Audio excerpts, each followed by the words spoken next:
Hello students, આજે આપણે શરૂ કરીશું ચેપ્ટર 3 સુરેખ પથ પર ગતિ. Motion in a straight line. સીધી રેખા ઉપરની ગતિ. જો હવે કૌંસમાં મેં લખ્યું છે શુદ્ધ ગતિ વિજ્ઞાન. ઇંગ્લિશમાં કેવું હોય તો કાઇનેમેટિક્સ. તો પહેલા તો આજે શુદ્ધ ગતિ વિજ્ઞાન એ શું ચેપ્ટર નું નામ છે? નહીં, ચેપ્ટર નું નામ છે સુરેખ પથ પર ગતિ. તો અત્યાર સુધી 10મામાં તમે સબ્જેક્ટ ભણતા હતા વિજ્ઞાન. આ વિજ્ઞાનમાં બધું આવરી લેવામાં આવતું. હવે જો તમે 11મામાં આવ્યા છો તો હવે વિજ્ઞાનના 3 ફાટા પડી ગયા, 3 શાખા થઈ ગઈ. એક ભૌતિક વિજ્ઞાન, બીજું રસાયણ વિજ્ઞાન અને ત્રીજું જીવ વિજ્ઞાન. તો આ 3 છે શું? વિજ્ઞાન જ છે, પણ હવે એના તમે 3 શાખા અલગ વિજ્ઞાનમાં અલગ ભણવાના છો, એટલે એ વિજ્ઞાનના 3 શાખા થઈ. એવી જ રીતે જો હજી આગળ જાશો તો દરેક વિજ્ઞાનના પાછા અસંખ્ય શાખાઓ છે. એ પછી કેમેસ્ટ્રી હોય, ફિઝિક્સ હોય કે બાયોલોજી હોય. જેમ કે ફિઝિક્સની વાત કરીએ તો એમાં પણ અસંખ્ય ફાટાઓ છે, અસંખ્ય શાખાઓ છે અને દરેક શાખામાં અલગ ભણવાનું થાય છે. તો આપણું આ જે ચેપ્ટર છે એ કઈ શાખાનું છે? શુદ્ધ ગતિ વિજ્ઞાનનું, કાઇનેમેટિક્સનું. તો આ એવી શાખા છે કે જેમાં આપણે ગતિનો અભ્યાસ કરવાનો છે. ફક્ત અને ફક્ત ગતિનો અભ્યાસ, ગતિનું વર્ણન. ગતિ કોને કારણે થાય છે અથવા શા માટે થઈ, એ ઉદ્ભવવાનું કારણ શું, એ કાંઈ ચિંતા કરવાની નથી. એની કાંઈ ચર્ચા આ ચેપ્ટરમાં કરવાની થતી નથી. ફક્ત શેની ચર્ચા? તો કે ગતિની ચર્ચા. એટલે જો ગતિ વિજ્ઞાનની આગળ શુદ્ધ ગતિ વિજ્ઞાન લખ્યું છે, ફક્ત અને ફક્ત ગતિની ચર્ચા. જો આ જે શુદ્ધ વિજ્ઞાન છે, કાઇનેમેટિક્સ છે, એ પણ ગતિ વિજ્ઞાનની એક શાખા છે. એટલે ગતિ વિજ્ઞાનમાં 2 શાખા હોય, એક તો કાઇનેમેટિક્સ અને ડાયનેમિક્સ. કાઇનેમેટિક્સ છે એમાં ફક્ત ગતિનું વર્ણન, અને ડાયનેમિક્સ છે એમાં બધું જ આવરી લેવામાં આવે છે. ગતિનું વર્ણન પણ, અને ગતિ કોને કારણે થાય છે, શાને કારણે થાય છે, કોણ કરે છે, એના ગુણધર્મો શું છે, દરેક વસ્તુ ડાયનેમિક્સમાં આવરી લેવામાં આવે છે. પણ અત્યારે આપણે સીમિત રહેશું શુદ્ધ ગતિ વિજ્ઞાન, ફક્ત ગતિનું વર્ણન. અને એમાં પણ ગતિ કેવી? ફક્ત સુરેખ પથ પર ગતિ. સીધી રેખામાં જે કાંઈ ગતિ થાય છે એના પૂરતું આપણું આ ચેપ્ટર સીમિત રહેશે. બરાબર? તો ક્યારના આપણે વાત કરીએ છીએ ગતિ. તો આ ગતિ છે શું? તો આપણે રોજિંદા જીવનમાં સતત ગતિ સાથે સંકળાયેલા છીએ. જેમ કે આપણે ચાલીએ, શું છે? એક ગતિ. દોડીએ, શું છે? એક ગતિ. વાહનો એક જગ્યાએથી બીજી જગ્યાએ જાય છે, એ પણ એક ગતિનું જ ઉદાહરણ છે. આ તો થઈ નાની વાત. મોટી વાત કરીએ તો જેમ કે પૃથ્વી પોતાની ધરીની આસપાસ ભ્રમણ કરે છે, એ ગતિ છે. વાત કરીએ પૃથ્વી સૂર્યની આસપાસ પરિક્રમણ કરે છે, એ પણ એક ગતિ છે. સૂર્યની વાત કરીએ તો એ પણ સ્થિર નથી, એ આકાશમાં, સ્પેસમાં, આકાશ ગંગામાં એ પણ ગતિ કરે છે. તો આ રીતે જ્યારે કોઈ પણ પદાર્થ એનું જો સ્થાન સમય સાથે બદલતું રહેતું હોય તો એને ગતિ કહેવામાં આવે છે. આ થઈ ગતિની વ્યાખ્યા. કે ગતિ એટલે શું? તો કે પદાર્થના સ્થાનમાં સમય સાથે થતા ફેરફારને ગતિ કહે છે. ટૂંકમાં પદાર્થનું સ્થાન જો સતત બદલાતું હોય તો સમજવું કે એ પદાર્થ ગતિ કરી રહ્યો છે. પણ જો પદાર્થનું સ્થાન ના બદલાતું હોય તો સમજવું કે પદાર્થ સ્થિર છે. હવે જે પદાર્થ ગતિ કરતો હોય, હવે વ્યવહારમાં તો અસંખ્ય પદાર્થો એવા છે કે જે સતત ગતિ કરતા હોય છે. તો એ પદાર્થ, જેમ કે કોઈ કાર ગતિ કરે છે, જેમ કે પૃથ્વીની ગતિ, જેમ કે સૂર્યની ગતિ. તો આ દરેક પદાર્થ જ્યારે ગતિ કરતા હોય તો અલગ પદાર્થના નામ ઉપયોગમાં લેવાને બદલે જે પદાર્થ ગતિ કરે છે ભૌતિક વિજ્ઞાનમાં એ પદાર્થને સર્વ સામાન્ય રીતે કહેવામાં આવે છે કણ. તો હવે વાત થઈ કણની, તો પ્રશ્ન એ થાય કે ભાઈ કણ એટલે તો સૂક્ષ્મ પદાર્થ, બહુ બિંદુવત પદાર્થ, જેમ કે અણુ છે, પરમાણુ છે, એને આપણે કણ તરીકે લઈ શકીએ. જેમ કે ધૂળની રજકણો છે, જેમ કે સૂક્ષ્મ જીવજંતુઓ છે, આ જે છે એને આપણે તો કણ તરીકે લઈ શકીએ. પણ વાત છે પૃથ્વીની ગતિની, તો એ પૃથ્વી કેટલી મોટી છે, એને કેવી રીતે કણ તરીકે લઈ શકાય? વાત છે સૂર્યની ગતિની, તો એને કેવી રીતે કણ તરીકે લઈ શકાય? કોઈ વાહનની ગતિ, તો તમે એને કેવી રીતે કણ તરીકે લઈ શકો? તો હવે ક્યારે આ તમે પદાર્થને કણ તરીકે લઈ શકો એની સિચ્યુએશન, એની પરિસ્થિતિ. જેમ કે આ પેનની વાત કરીએ, ધારો કે આ પેન ગતિ કરે છે, આ પેનમાં અસંખ્ય કણો છે, અસંખ્ય અણુઓ છે, અસંખ્ય પરમાણુઓ છે. પેન ગતિ કરે છે એટલે શું? એના જે અસંખ્ય અણુ અને પરમાણુ સ્થિર છે? ના, એ પણ પેનની સાથે શું કરશે? ગતિ કરશે. બરાબર? કેટલી ગતિ કરશે? તો કે જેટલી પેને ગતિ કરેલી છે એટલી જ એના દરેકે દરેક કણ અથવા અણુ અથવા પરમાણુ પેનની સાથે એટલી જ ગતિ કરે છે. તો પછી આખી પેનની ગતિને બદલે કોઈ એક કણની જ ગતિનો અભ્યાસ કરી લઈએ, અથવા આ પેનને એક કણ જ કહી દો, કારણ કે એના દરેક કણ એટલી જ ગતિ કરે છે. તો આવી સિચ્યુએશનમાં આપણે આ પેનને એક કણ તરીકે લઈ શકીએ. હજી એક પરિસ્થિતિની વાત કરીએ, તો દાખલા તરીકે એક પદાર્થ કે જે ગતિ કરી રહ્યો છે અને એ પદાર્થ અહીંથી જાય છે અહીં સુધી. જોઈએ આપણે આટલું અંતર કાપે છે. હવે આ અંતરની સાપેક્ષમાં એ પદાર્થની સાઈઝ, એ પદાર્થનું પરિમાણ જોઈ શકીએ કે નાનું છે, બહુ નાનું છે. તો આવી સ્થિતિમાં આ પદાર્થ ગમે તેટલો મોટો હોય, આપણે તેને કણ તરીકે લઈ શકીએ. મતલબ કે ક્યારે લઈ શકીએ?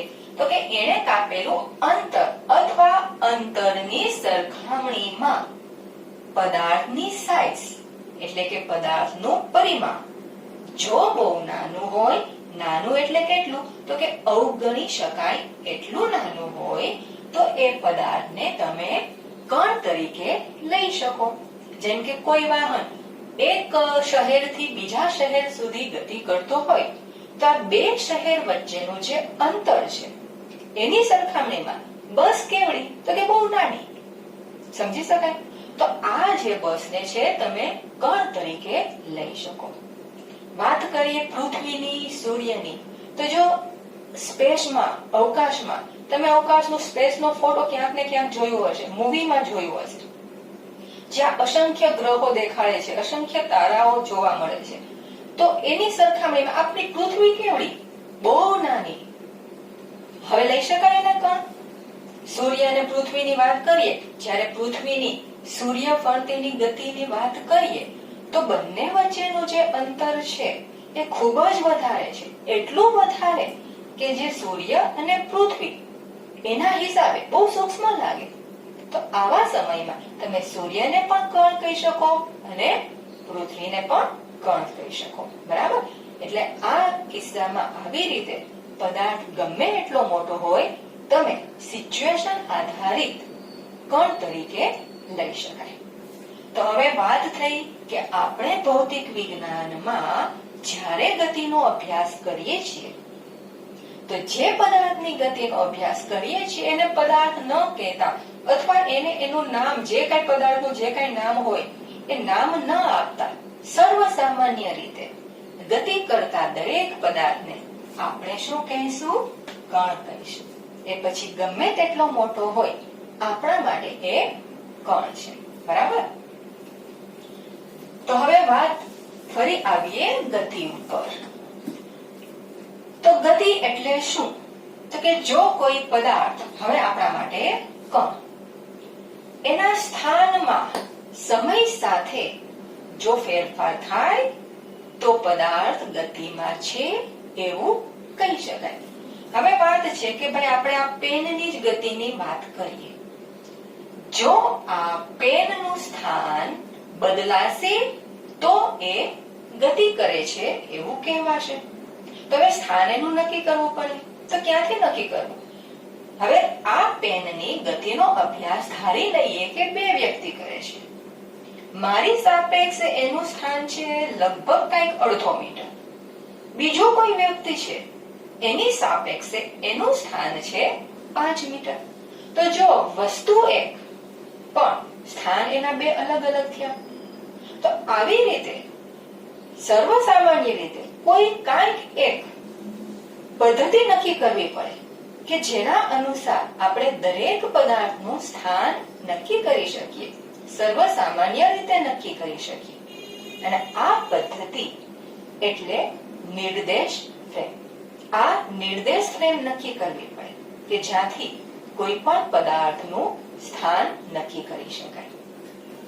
ભૌતિક વિજ્ઞાનમાં આ નિર્દેશ ફ્રેમ તરીકે લેવામાં આવે છે x, y, z યામાક્ષ પદ્ધતિ. જો અહીં મેં દોરેલી છે 3 યામ, કાર્ટેજી યામાક્ષ પદ્ધતિ પણ એને કહેવામાં આવે છે, જેમાં 3 યામ હોય છે.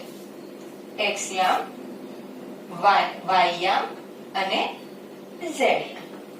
ત્રણેય જ યામ જ્યાં મળે છે એ છે ઉગમ બિંદુ, જે આપણું બનશે રેફરન્સ પોઈન્ટ, સંદર્ભ બિંદુ.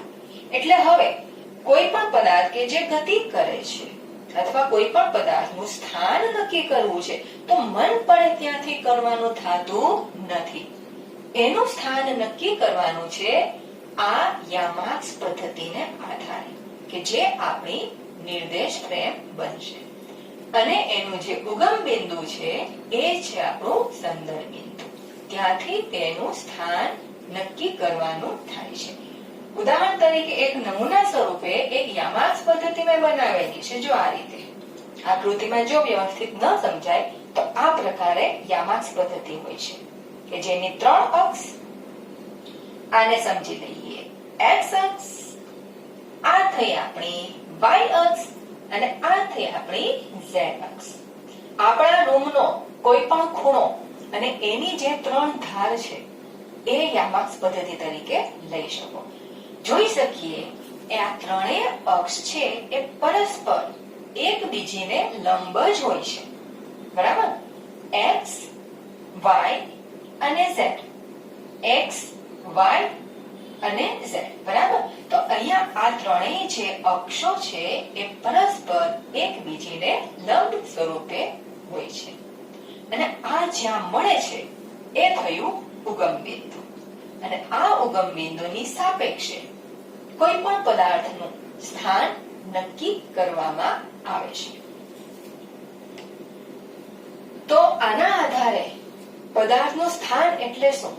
તો કે ઉગમ બિંદુની સાપેક્ષે એના 3 યામ x, y, z.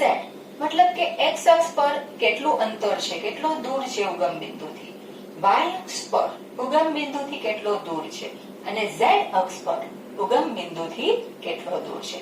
આ રીતે એના 3 યામ બને છે કે જે એનું સ્થાન નક્કી કરે છે.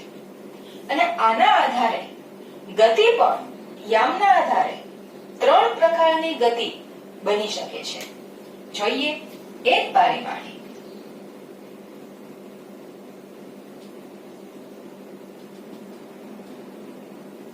એક પારિમાણિક ગતિ, પછી દ્વિપારિમાણિક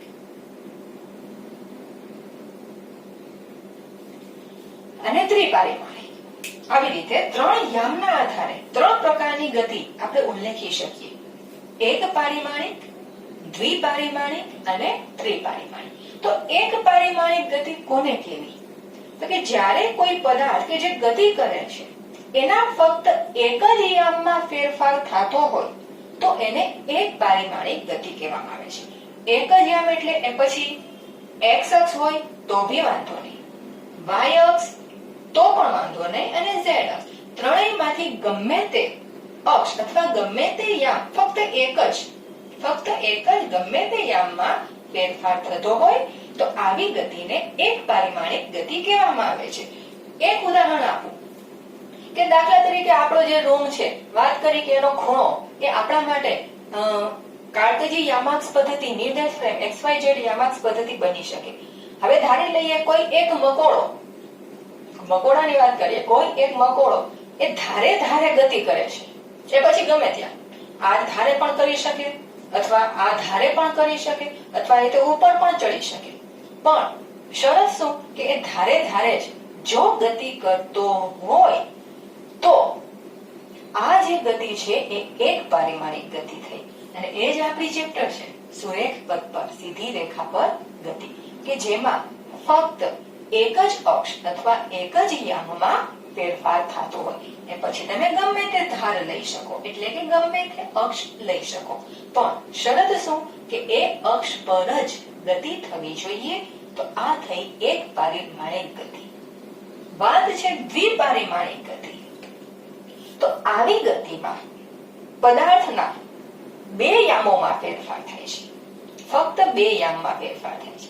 તો આવી ગતિ તરીકે ઉદાહરણ કયું લઈ શકાય? તો એ જ મકોડો ધાર મૂકીને હવે દિવાલ પર મન ફાવે એમ જો ગતિ કરતો હોય તો એ ગતિ થઈ દ્વિપારિમાણિક.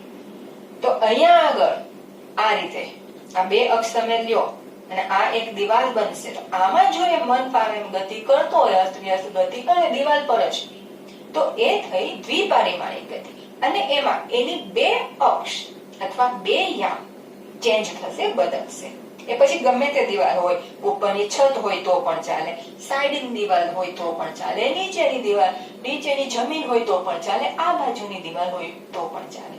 એટલે ટૂંકમાં આ રીતે કોઈ એક સમતલમાં જો ગતિ થતી હોય, એને સમતલ પણ કહી શકાય, સમતલમાં ગતિ થતી હોય તો એને દ્વિપારિમાણિક ગતિ કહેવામાં આવે છે. અને એમાં પદાર્થના બે યામમાં ફેરફાર થતો હોય છે. વાત થઈ હવે ત્રિપારિમાણિક ગતિની. તો આનું ઉદાહરણ મનમાં વિચારી શકો કે ત્રિપારિમાણિક ગતિ કોને કહેવાય? કે ભાઈ મકોડો ધાર ઉપર ગતિ કરતો હોય, ના એ તો એક પારિમાણિક, દિવાલ પર, ના એ તો દ્વિપારિમાણિક. તો ત્રિપારિમાણિક ગતિ કઈ? હવે મકોડાને મૂકીએ અને લઈએ માખીને. જો માખી રૂમમાં ઉડાઉડ કરતી હોય તો એ થઈ ત્રિપારિમાણિક ગતિ.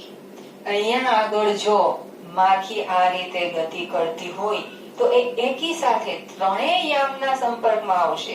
એ ત્રણેય યામ ચેન્જીસ થશે, બદલાશે. તો આ જે ગતિ છે એ કેવી થશે? ત્રિપારિમાણિક. ઇંગ્લિશમાં કેવું હોય તો 1 dimensional, 2 dimensional and 3 dimensional. 3D word સાંભળો હશે, પિક્ચર જુઓ છો 3D. શું એમાં નવીનતા હોય છે? તો કે આપણને એમ લાગે કે આમ પડદાની બહાર જાણે આપણી બાજુ આવે છે, બરાબર? મતલબ કે સાદા પિક્ચરમાં ફક્ત પડદા ઉપર જ ચિત્ર રહે છે, ઓલું પડદામાંથી બહાર નીકળે જાણે આપણી પાસે આવતું હોય. 3 ડાયમેન્શન, 3 પરિમાણ. તો આ પ્રકારની ગતિ છે એને ત્રિપારિમાણિક ગતિ કહેવામાં આવે છે, કે જેમાં ત્રણેય યામમાં બદલાવ થતો હોય છે. તો થયું? તો આ વાત થઈ પરિમાણ આધારિત, યામ આધારિત 3 પ્રકારની ગતિ: એક પારિમાણિક, દ્વિપારિમાણિક અને ત્રિપારિમાણિક. હવે જો કોઈ પણ પદાર્થ ગતિ કરતો હોય તો એ ગતિનું જે કઈ વર્ણન છે, અભ્યાસ છે, કોના ઉપર ડિપેન્ડ કરે? તો કે નિર્દેશ ફ્રેમ ઉપર. કારણ કે અભ્યાસ તો નિર્દેશ ફ્રેમની સાપેક્ષે જ કરવાનો છે. હવે આ નિર્દેશ ફ્રેમ બદલાશે એટલે ગતિનું વર્ણન પણ બદલાશે. એક ઉદાહરણ દઉં કે આપણે ટ્રેનમાં મુસાફરી કરી રહ્યા છીએ. આપણી સામે કોઈ બીજો પેસેન્જર બેઠો છે. હવે એ પેસેન્જરનું સ્ટેશન આવ્યું એટલે એ બહુ ઉતાવળમાં હશે, ઉતરી ગયો અને એની બેગ ત્યાં ને ત્યાં પડી રહી, બરાબર? તો હવે ટ્રેન ઉપડી ગઈ, ટ્રેન ચાલતી થઈ ગઈ અને ભાઈ પ્લેટફોર્મ ઉપર ઉભો છે અને એને અચાનક યાદ આવ્યું. શું યાદ આવ્યું? કે ભાઈ બેગ તો મારી ટ્રેનમાં છે. હવે એ ટ્રેનની પાછળ દોડશે અને એમ નહીં કહે કે ટ્રેન ગઈ, ટ્રેન ગઈ. એ શું કહેશે કે મારી બેગ જાય, મારી બેગ જાય. એને ટ્રેનમાં રસ નથી, એને એની બેગમાં રસ છે. અને એના હિસાબે બેગ જાય છે. આ સમજાણું? અને આપણે શું જોઈએ છે કે ભાઈ સામેની જે સીટ ઉપર છે એ બેગ તો સ્થિર છે, એમને એમ પડી છે, અને જે પેસેન્જર છે જેની એ બેગ છે એ શું કહેશે કે મારી બેગ જાય છે. આપણે વિચારીએ કે ક્યાં બેગ જાય, બેગ તો અહીંયા પડી છે, આ બેગ તો અહીંયા સ્થિર પડી. તો અહીંયા જે અવલોકનકાર છે એ જે અવલોકનકાર બે અલગ અલગ છે, જેના કારણે એ જે ગતિનું વર્ણન થાય છે એ પણ અલગ અલગ થાય છે. બે પ્રકારનું વર્ણન થશે ગતિનું. આપણી સાપેક્ષે આપણે ક્યાંથી અવલોકન કરીએ છીએ તો કે ટ્રેનમાંથી. તો ટ્રેનની સાથે આપણે પણ ટ્રેનની સાથે જ ગતિ કરીએ છીએ. તો આપણી સાપેક્ષે એ જે બેગ છે એ સ્થિર છે, કારણ આપણી નિર્દેશ ફ્રેમ ક્યાં છે? ટ્રેનમાં. જે વ્યક્તિ બહાર છે એની નિર્દેશ ફ્રેમ ક્યાં સંકળાયેલી છે? જમીન સાથે, કે જે સ્થિર છે, અને એ ત્યાંથી અવલોકન કરી રહ્યો છે. તો એની સાપેક્ષે શું થશે તો કે એ ટ્રેન ની સાથે એની બેગ પણ ગતિ કરી રહી છે. તો આવી રીતે ગતિનું વર્ણન નિર્દેશ ફ્રેમ ઉપર સાથે સંકળાયેલું છે. નિર્દેશ ફ્રેમ ક્યાં છે, કેવી રીતે લીધેલી છે, એના આધારે ગતિનો વર્ણન પણ બદલાશે. અહીંયા આપણે એક પરિમાણિક ગતિનું ઉદાહરણ દેખાડેલું છે આકૃતિમાં. એક પરિમાણિક ગતિ હમણાં જોયું કે કોઈ પણ એક અક્ષ પરની સીધી રેખા પરની ગતિ. એ એક અક્ષ તરીકે ગમે તે અક્ષ પસંદ કરી શકો, x, y કે z.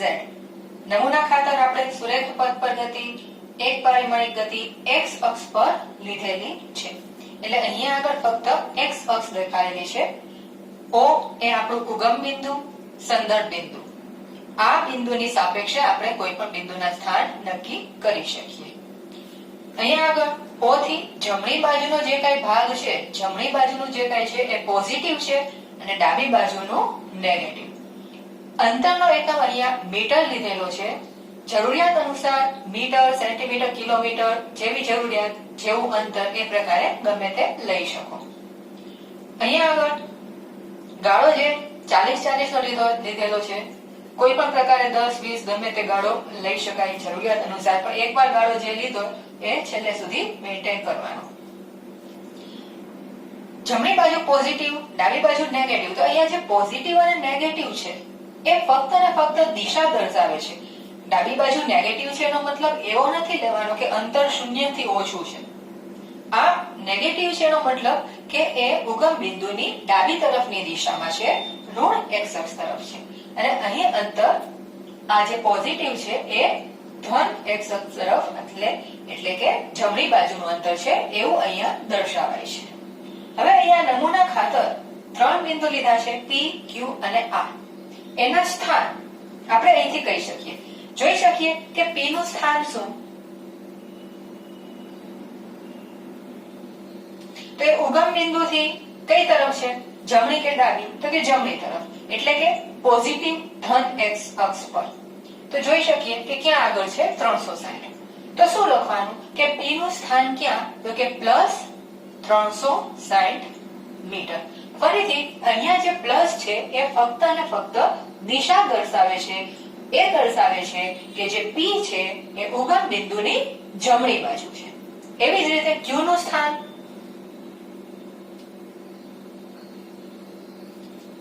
તો બિંદુ Q આપણે જોઈએ તો કેટલા ઉપર છે? 240.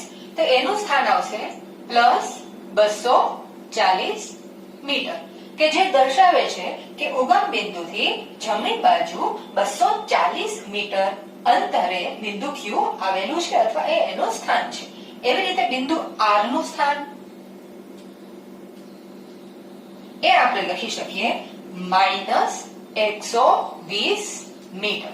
ફરીથી અહીંયા જે ઋણ નિશાની છે એ ફક્ત દિશા દર્શાવે છે. એ દર્શાવે છે કે બિંદુ R છે એ ઉગમ બિંદુ O ની જમણી નહીં પણ ડાબી બાજુ રહેલું છે. એટલે આ માઇનસ નિશાની ડાબી બાજુની દિશા દર્શાવે છે. તો આવી રીતે કોઈ પણ કણ, કોઈ પણ બિંદુ, કોઈ પણ પદાર્થ એનો આપણે યામાક્ષ, કાર્ટેઝી યામાક્ષ પદ્ધતિ કે જે બની આપણી નિર્દેશ ફ્રેમ, અને એના ઉગમ બિંદુથી કોઈ પણ પદાર્થનું સ્થાન નક્કી કરી શકીએ. અને જો એ સ્થાનમાં ફેરફાર થાય તો સમજી લેવાનું કે પદાર્થ ગતિમાં છે, કણ જે તે કણ ગતિમાં છે. અને આ સ્થાનમાં ફેરફાર ત્રણ રીતે થઈ શકે, એક પારિમાણિક, દ્વિપારિમાણિક કે ત્રિપારિમાણિક. એના યામ ઉપર જેટલા યામ ફેરફાર થશે એ પ્રમાણે ત્રણ પ્રકારની ગતિ આપણે જોઈ. તો આ રીતે કોઈ પણ પદાર્થનું સ્થાન નિર્દેશ ફ્રેમ ઉપરથી આપણે મેળવી શકીએ. હવે આપણે વાત કરી છે કે સ્થાનમાં સમય સાથે ફેરફાર થાય તો ગતિ થાય. તો સમય દર્શાવવા માટે આ નિર્દેશ ફ્રેમમાં એક ઘડિયાળ મૂકી દઈએ તો એના ઉપરથી આપણને સમય પણ ખબર પડે અને જુદા જુદા સમયે પદાર્થનું સ્થાન નક્કી કરી શકીએ. Thank you.